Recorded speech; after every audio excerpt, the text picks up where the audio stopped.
Hi everyone, my name is Ray Konopka, and in this session I'm going to be discussing creating custom controls for the FM application platform. I have a lot of information, a lot of sample code to show. I do have a few slides though to kind of ground us for some basic foundation material. So let me get through that real quick and we can look at some new custom components. Specifically, I want to just kind of highlight some of the key concepts when we talk about FM, which is different than the VCL. And so a lot of us have done stuff in the VCL, and there's some differences that can cause us problems. After that, I want to quickly go into creating custom primitives because they're extremely useful and we use them all the time when we're doing FireMonkey work. And then really spend a lot of time talking about building custom styled controls and the various things that you need to watch out for. And then wrapping up the session, I want to spend some time talking about building for mobile and package considerations when we deploy our components to other Delphi developers. So let's just jump in. Some of this will be review as I've done this in previous Code Rage sessions, but still want to make sure everybody has a correct basis for it. FM has the same ancestry as the VCL, so we share T component, persistence, etc. One of the things that's quite different is that any control can be the parent of another in FM. And so we're not restricted to that. This is great for propagating properties from parents down to children. So as opacity levels change, rotation angles change, the children will pick up that automatically, which is a great feature. The canvas, it's not used as directly, but you certainly are aware of it because there's times, certainly in our controls and in our primitives, we're going to make calls using the canvas. We're going to fill our shapes and draw the strokes around our shapes to give them an appearance. And it's usually done in that manner. You fill first, then draw the outline because the outline will spread based on the width of the stroke. It'll spread across the edge of the fill shape. You have floating point coordinates, so we're going to see lots of singles and doubles in our values and our calculations for scaling, which is great. Text has a lot more capabilities under FM, and we make extensive use of primitives. You can think of primitives of being your basic graphic drawing tools in your graphics design software. So if you've ever used Illustrator or CorelDRAW, you've got rectangles and circles and arcs and lines, pads and so forth. That's what they are.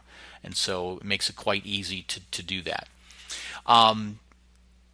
The only real thing I want to focus on in this diagram here, these are kind of the core components, classes that make up the FMX framework, and that is the primitives on the lower left, and the styled controls on the lower right. Those are your two main categories of controls. And a styled control is something that can be customized, either through code or through replacing the style using the style designer, whereas the primitives can be modified but only through whatever properties are exposed by that particular class. So T-control, which is the ancestor of both, is pretty heavy-handed when you compare it to the VCL version. All of the main things that represent a visual control are initialized or instantiated at this level. So all your alignments, keyboard interactions, mouse, visibility changes, paint initialization happens at this level. The shape, which is our base class for all of our primitives, is pretty straightforward in that it deals with a canvas and it knows how to initialize the fill and stroke settings based on the values of its own. And there's all kinds of descendants. So it's your canonical object-oriented shape example where you have the rectangle and the ellipse and the circle descends from it and so forth. You have all kinds of different values in there. Definitely get to know the primitives. They're very helpful. Especially when you're just trying to build things up and you don't have to worry about styling. So much so that I like building my own where it's appropriate. And so my first example is exactly that. I have an app here, and when I build custom controls, I almost always start with just a FireMonkey HD form, dynamically build the control, and so I can test it before I even try to install it. So let me run my tester first, and then you'll see what we're building. And we're building this triangle and as well as this arrow. And I needed these for other controls that I was making that needed these indicators. Now, they weren't this big and they weren't gradient filled and so forth, but as a primitive goes, you want to be able to support that. What's also nice is I'm able to change them. Everything is scalable. And so as I change the dimensions, I simply change it. I can also have properties that control how this arrow looks. So if I change the shape, I can get a different appearance as well. And so let's take a look at what does the constructor do? Well, or the form create. We create an instance of the triangle. It's a T component. So it looks just like the VCL side. We set up our parent, initialize the height. Now we get into all of the fancy FireMonkey things. So we're changing rotation angle, the opacity to let the background through, changing the stroke to make it dashed, filling it with a gradient fill. So this is how you do the gradient fill steps for changing the color values. And this is how you describe the direction of the gradient. You basically take one point and another point and the angle of that. So from 0, 1 to 0, 0, it's going to be going to the left or down, and you set it up that way. And so let's take a look at the shapes themselves. They're pretty basic as components go, but very useful. I've already used them in several different components and applications where I needed to have a reusable triangle. And since it's not as part of the normal distribution, it's a great reuse case. And so the triangle itself is going to be bounded by the bounding rectangle of the shape itself. And so in order to define the triangle, I'm just using a path. But rather than a T path, which is another primitive, all I need is the primitive data. I need the path data. So there's fortunately another structure that I can use for that. So let's jump down into the constructor. And so you can see here's where we create the path data. We free it when we're done. And then whenever we need to do a paint, we want to update the path that we're using. So we clear out the path data and add in the 3 points that represent from the 0, 0 position to all the way across, halfway up, to back to the start and all the way up. So it's like drawing an arrow to the right. And then we close the path, so we connect it so we don't have to re-add the point onto itself. And then in the shade or in the paint, we simply copy the fill settings from the shape in Ancestor into the canvas that we're using to do the display. And then we fill the path based on whatever absolute opacity level we use, which is based on what the property of the parent is. Remember I talked how they cascade down to the children? If the parent's opacity level changes it to 0.5, but mine's 1.0, I need to pick up the 0.5. The absolute opacity figures that out for me. And then this is a nice function to have whenever you're doing odd shaped things, to know whether or not a point is actually on the triangle or not. That way hit testing will work correctly if you click outside the triangle, even though you're still inside the bounding rectangle. It won't be registered with the control. So that's why we do that. The arrow is done the exact same way, except it's got 2 additional properties for the shaft length and width that are fractional based on the hole. So if you want the tail to be halfway long, you set the length to be 0.5, and that takes the whole length of the control and cuts it into half. So it's what's nice about using normalized values, 0 to 1, is that as you scale it, it already works. If I made that a pixel value, then as I made the control bigger, the tail would change size, meaning the arrow would change shape. And so we didn't want that to happen. So that's why you'll see a lot of that in FireMonkey controls where you wouldn't normally see that in the VCL.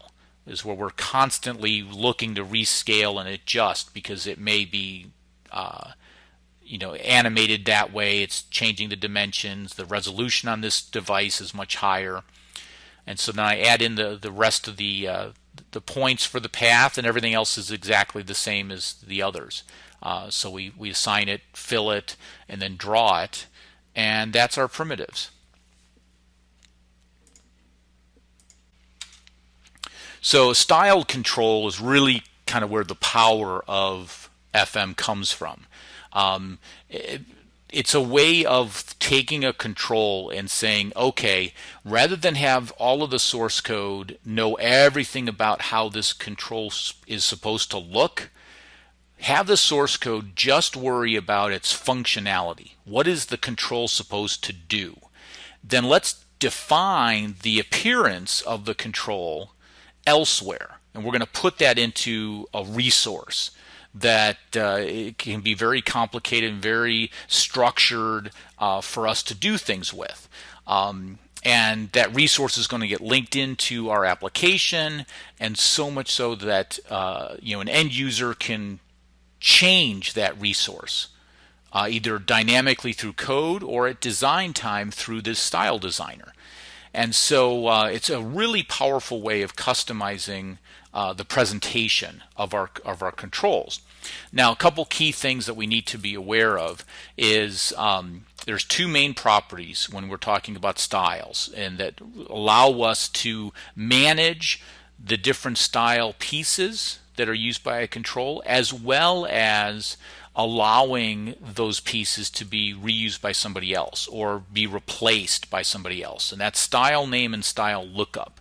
And we'll take a look at these shortly when we start talking about the next sample controls that I'm building, the ratings icon and the ratings score bar, which I had mentioned in my previous session. In addition to these connections between style name and style lookup, there's many times where we need to look for a particular style element. And so the find style resource allows us to look for a style element that has a particular style name. And then if we have that, we can get the object with a get style object, and then we can even apply the style to a given control by using the apply style method. Or we'll hook into that to be notified to respond to a change in the style, which can also be important. So let's dig a little bit deeper into the styles. Every control has a default style. They're specific for the platform at hand. That's one of the reasons why if you have a regular T button that's in FM and you run that in a Windows app, it looks like a Windows button. If you run it on a Mac, it looks like a Mac button. And if you run it on the iOS device, it looks like an iOS button, depending on what version of the SDK you have. So that was one of the newest things that they added with XE5 was the iOS 7 style update. And so if you are running an iOS 7 device, then the buttons really don't look like buttons anymore at all. They look like labels that are blue. And so all of that gets handled by the default style for a given control. And if you think about it, that's quite powerful, because a button is just something that you can click. So the only thing it really needs to know about is, okay, what's my size? Have I been clicked? Has the mouse actually been clicked on my surface? And if it has, I should invoke some sort of delegate. And if you think about a button, that is the minimum that's needed. The way it looks and the presentation of it really doesn't matter as far as the button's concerned. And so what's nice is, unlike the VCL, where if you wanted to change the behavior, change the look of something, you had to write a custom descendant, you had to override paint methods, or you had to do owner draw techniques to change the way it looked, because it was embedded into the functionality of the control. Well, in FireMonkey, that doesn't happen, because we've got this separation of the presentation that we can now hook into. And the way this separation is handled is through a style that is it's a component tree. in the Delphi streaming format. So if you've ever looked at a DFM file or an FMX file, that's what it looks like. It's the same storage mechanism. So it's the persistent layer that will drive the structure of all these pieces. And so much like you would design a form, you can design a style using different elements and name the different pieces of it so that they can be used by a given control. And of course we embed those as resources, and then by doing so we're allowed to modify them. So what if we want to create a new style? And that's exactly what my next example talks about. And this was something I needed to do for my custom rating application for data visualization. There's a couple different ways to do it. I actually recommend just using the FireMonkey form designer. So just create a new project as a HD form, open up, start dropping down a T layout, which is a great control, by the way. If you haven't played around with FireMonkey or played with the T layout, it's like a panel without any of the overhead. It's just for managing layout. So alignment, you can put other layouts inside of it. Great way to organize it. It's very lightweight. So I'd take a form, drop a layout down onto that, and then design everything that I want that style to look like inside of the layout. From that FMX file, I can convert that into a style file. And the style file is just something that I'm going to compile with a resource compiler and link that into my package. And I'm going to also associate it with which compiler I'm using to build the package with. So for example, if I'm building a style that's specific for Windows, I'm going to want to associate it with when I compile this for a Windows target, Win32 or 64, that I use the Windows version of the style. If I make a variation of that that's for Mac or for iOS, and I'm compiling my code for that platform, I'm going to link in that resource as well. And because the resources have the same name, you can't include multiple resources multiple times. You'll get duplicate resource IDs if you do that. So you have to if-def the resource you don't need out when you're not compiling it. And we'll look at all of this in the code, so if you don't gather all of this from the slide, don't worry about it. So with that said, let's dig into what this control looks like. So if you recall, if you happen to be in my session last time, I had a much smaller versions of these, but these were the little rating icons that I had created. Now these right now are just path controls, primitive paths. I was using these to verify that I actually had the correct path data used to generate the shapes that I wanted. And so these are all transparent in between here, and they're colored in the various ways.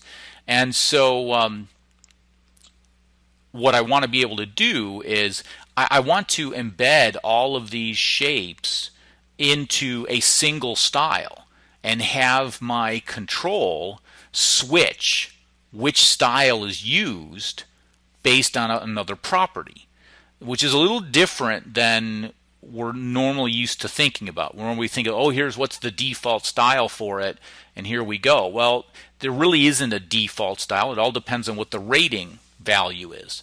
So it'll become clearer when we look at the code. So I'm going to show the code first, and then we'll see how it uses the styles to come into play. So my rating icon is what I'm going to look at first.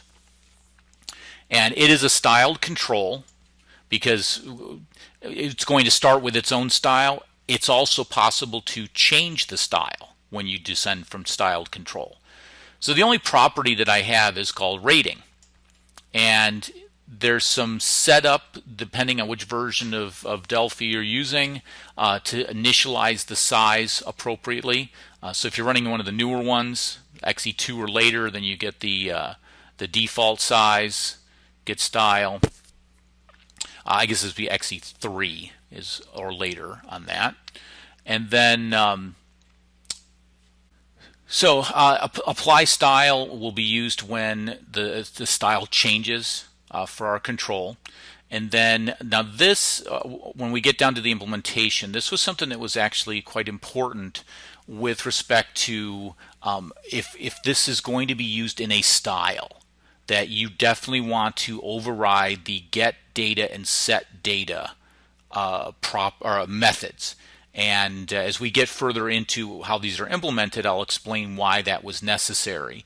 When we're dealing with styles, things get referenced by name, and you may not know exactly what type is being used that's represented by that name, because it could have changed.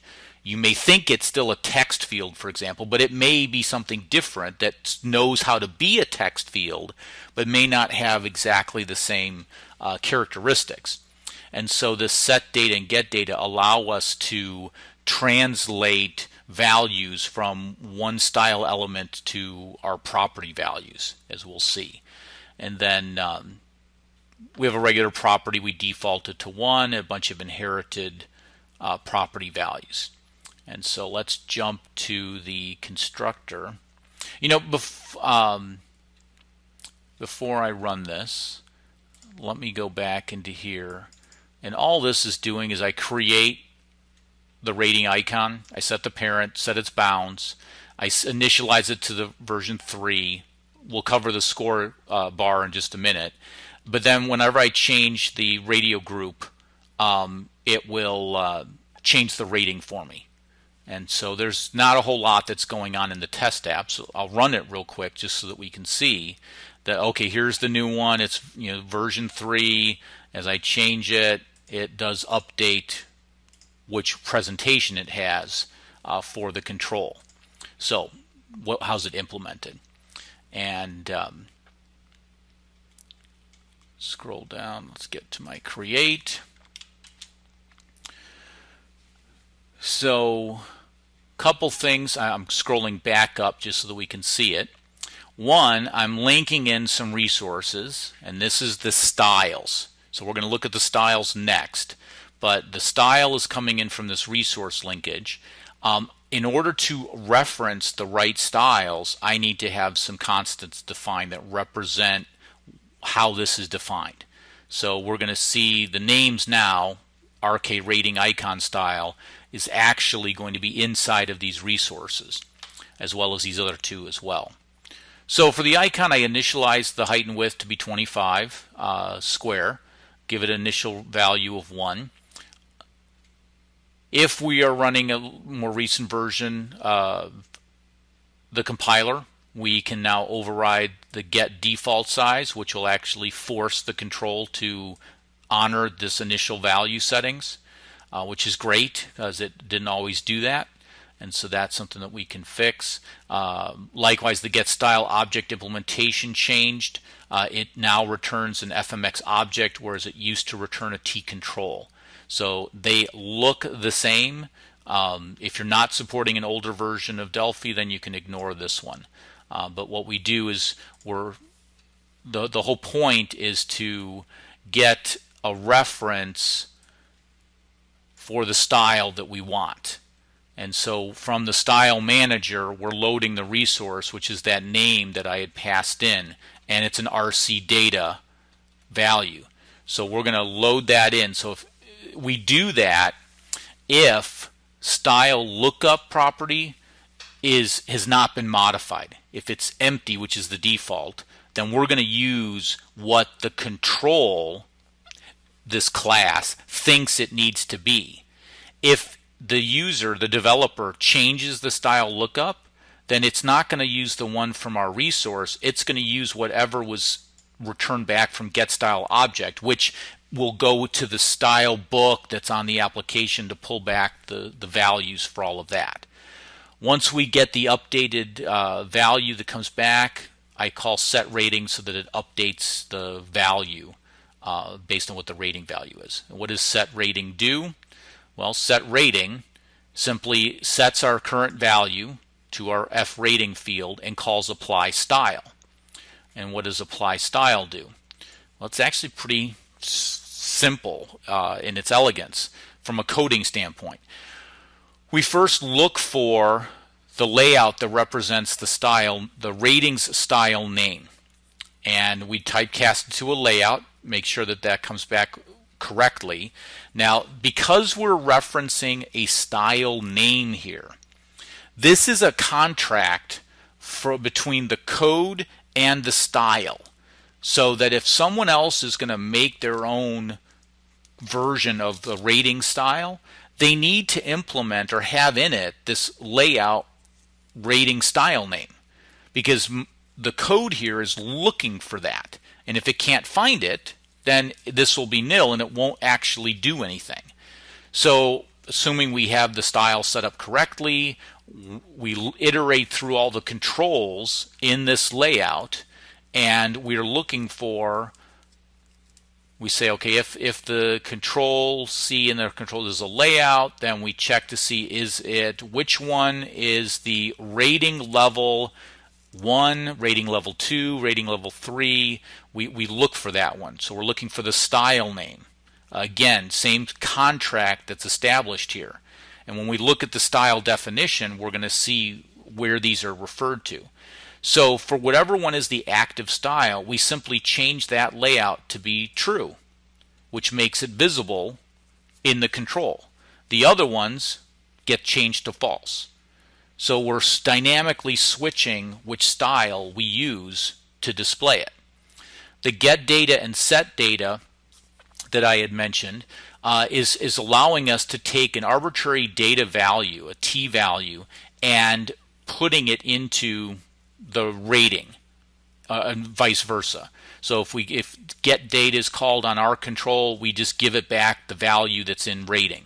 That is the data element, the primary data element for this control. Likewise, if we assign the data value to some other value, we look to see, okay, if it's an ordinal, well, great, rating can be an ordinal. If it's a single, well, okay, we can take a single, we can do the conversion, but then we're going to truncate it because we do need it to be an integer. And then if none of those are true, like you pass a string value, we're going to default it to 1. So before I go into the rating bar, let me open up the style and we can take a look at what that is all about.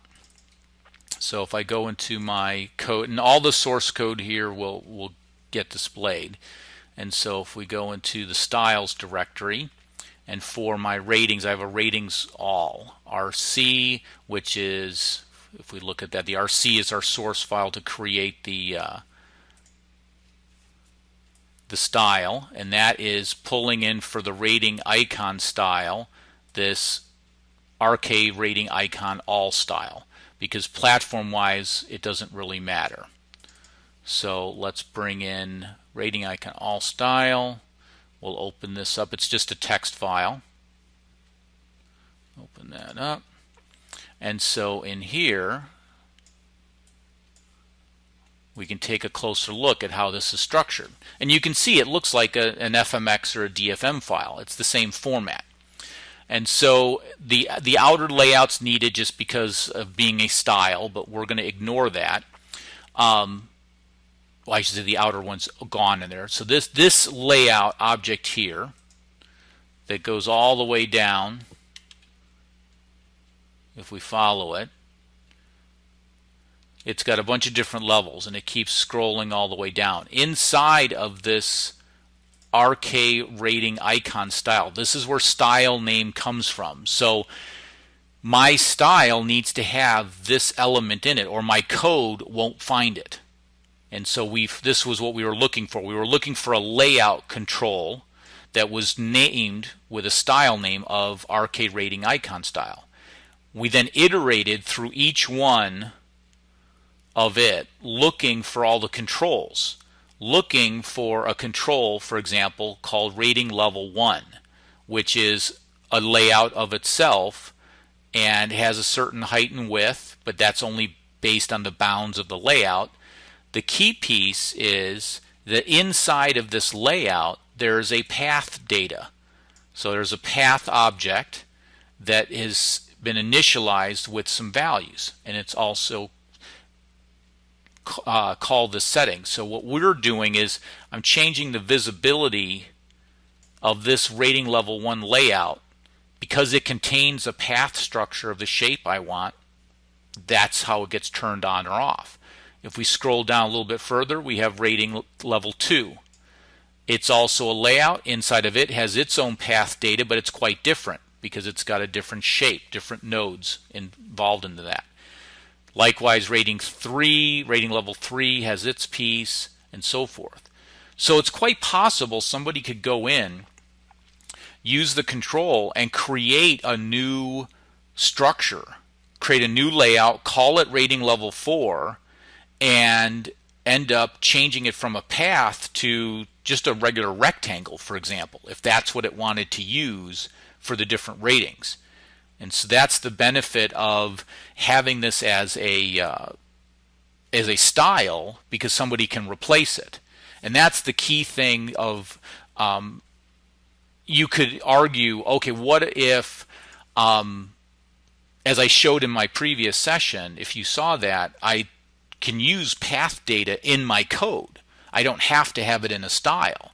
So I could put all of those path elements right inside the RK rating icon, not do anything with the supply style at all, just have it have no style. Well, the problem with that is it's valid to do it architecturally. You could certainly do that, but you limit the ways in which it can be customized. If somebody wanted to use a different shape because they didn't like the level 3 value being an empty circle, maybe they wanted it to have a cross in the middle of it. There's no way for them to do that without modifying the code. But as a style, you can go in and replace the rating level 3 style with your own set of primitives and be able to use that. So the next example is the rating score bar. And this is an example of, okay, we want a custom appearance, but at the same time we don't want to reinvent the wheel. So we're going to descend from the text control class so that we can get the text behavior for the label. Text controls have a text style element that will get managed for us. And so it looks very similar to the same things we had. There's a couple new things like this alignment code, which is what we really want to look at. So, and we're storing the score for the rating score bar, which is essentially a value from 0 to 100. And the bar, if we run our test app again, will show the current value, and we can grow that, and it just shows the level line to the left. And the idea is if you have multiple of these all lined up, the numbers are on top of one another, and the bar shows you visually how high the score is. So you can look at the number, but you don't have to get it to get a relative comparison. So let's look at what the rating score bar looks like. Here's where we're initializing the alignment of the text to be leading, which means to the left, and it's leading because you could have it rotated or backwards and all of that. We do the same sort of get default style and style objects as before. When we apply a style, we don't have to do any type of modification or changing. We just simply need to make sure that the pieces that are used in it get realigned appropriately as we make it bigger or change it around. And so what does that code look like? So we call realign. Calling realign will ultimately call do realign inside of our descendant class. And so here, after calling inherited, we look to see, we disable any future alignments while we're doing the work.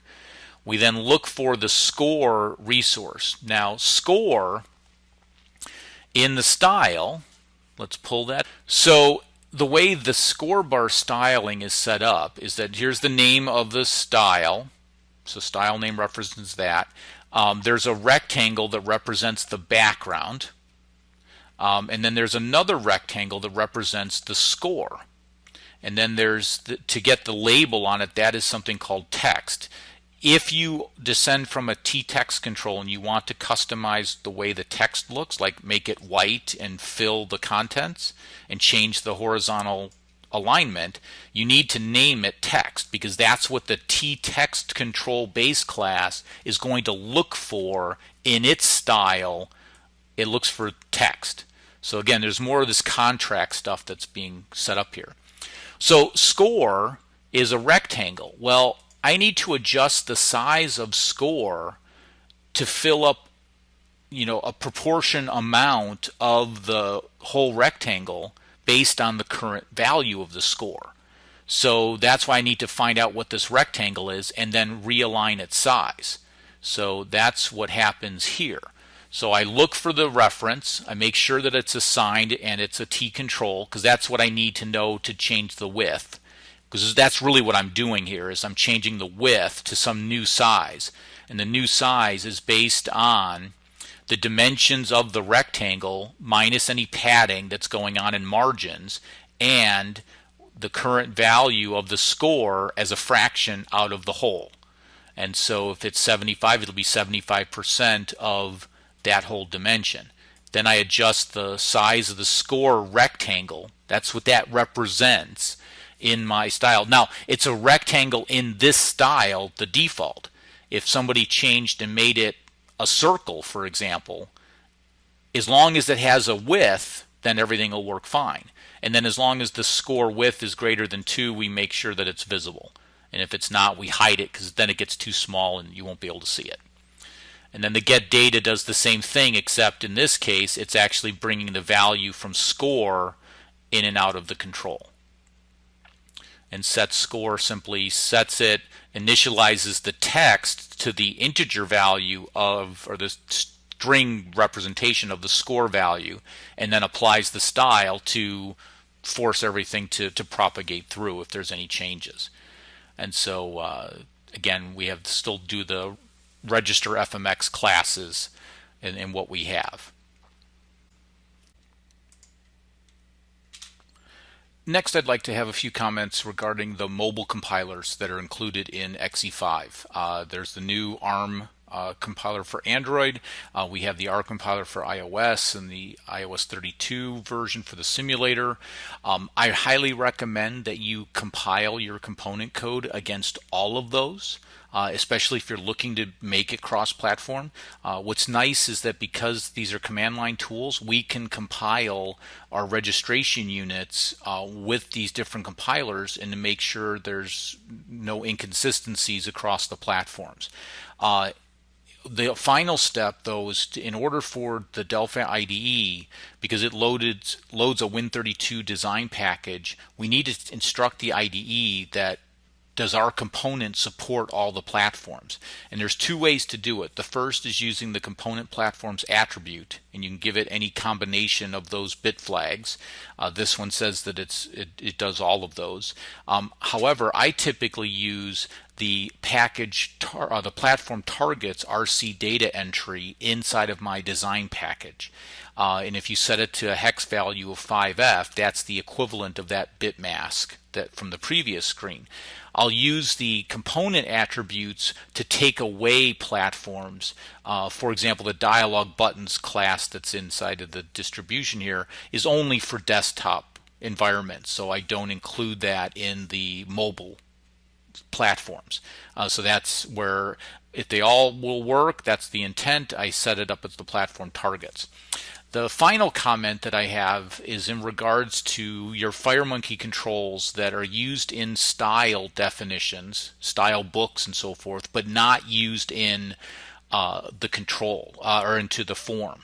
And the delay loading capabilities of Delphi can actually cause a problem in your style definitions. Specifically, if you haven't loaded your custom component yet, it still hasn't been loaded into memory, you open up a style book that has your component in it, Delphi won't be able to recognize it. It basically announces that the style book is invalid and it tries to disconnect it, and we don't want that to happen. So what I recommend doing is for your FireMonkey controls is if they're going to be used as styles like primitives and things like that, then I would turn off the the force demand load state, set that to disabled, and that way when Delphi starts up, your design package will get loaded and your custom components will be available for any styles that use that. So that's all the information that I have. We covered a lot of different things, talked about contracts and the style elements. They're all key pieces of building FM components. And I just want to thank you for the time and listening to the session, and I hope you enjoy the rest of Code Rage. Thank you. Now, for the style definition, it really is just a custom style is just another resource that's used by the component class. So carrying it forward shouldn't be a problem. However, in all honesty, there have been changes to the FireMonkey framework over the past several versions, and so certain definitions in your style from a previous version of Delphi may not work correctly in the newer one, where they have to be updated. And so what you might find is if you need to support multiple versions of Delphi and your style definition requires changes because of changes in the underlying controls, you're probably going to want to create separate style files for each of those versions, if you will. So not just have a style setting for Mac, Windows, iOS, but you have a version for FM2, FM3, and the Mac version of it if you need that. I think at this point, most of those types of changes that have affected the low-level styles, there were a lot that went on from FireMonkey 1 to 2, XE2 to XE3, but that's not happening nearly as frequently as it did, so there shouldn't be any problem developing a custom style and moving forward with it. Okay, great, thank you. I'm not sure if this one applies. How do you get into the conf with a Kindle Fire? I have no idea. I don't have a Kindle Fire. I'm assuming if they had a web browser, they'd be able to get to it, but maybe they don't have the way to install the GoToMeeting software to make it run. Oh, that's what they're asking, how to get into this conference. Yeah, sorry. That'd be my guess. I was like, I don't know. I said ask Citrix. Ask Citrix, there we go. FireMonkey book. Is there a FireMonkey book out there? I would love to have the time to write one. I'm trying to scrounge some things for that. I'm trying to do the next best thing for me is these presentations and drill into some of this, but I do understand definitely a need for a component book. Much the same reasons why I created the VCL one many years ago was the same things that are happening now. Is start to build that foundation of good practices and how to create reusable controls. So unfortunately I have nothing definitive to say, but I'm definitely trying to get more information out there for people to get them helpful. Yeah, we appreciate your webinars and white papers and such. There's a Japanese FireMonkey book that came out the same day XE4 was released, and it's being updated, but it's in Japanese. Bob Sport has some ebooks. That's true. Great. Yeah. Okay. Where do you find the compiler version information that was used in the ifdefs? Well, that's an interesting question. So compiler version itself is a symbol that is essentially defined by the compiler. I don't think it exists anywhere in the source code, but in the help, I believe it is referenced in there that you can query that to determine which compiler is being used. There's a couple others like Win32 and so forth that you can, they're predefined symbols that you can query and modify your code with. Yeah, we're all just Googling right now. Yeah, we're all frantically. I'm going to DocWiki. So it's like, I always knew it, but I wasn't sure where it came from. How are data paths generated? How is it? Oh, this is probably for the styles that I had. So a number of the styles for the rating icon had each of those sub-styles had a data section, and that data is the path data. And so the path that took is I used a graphics program to create the shape that I needed, and then took the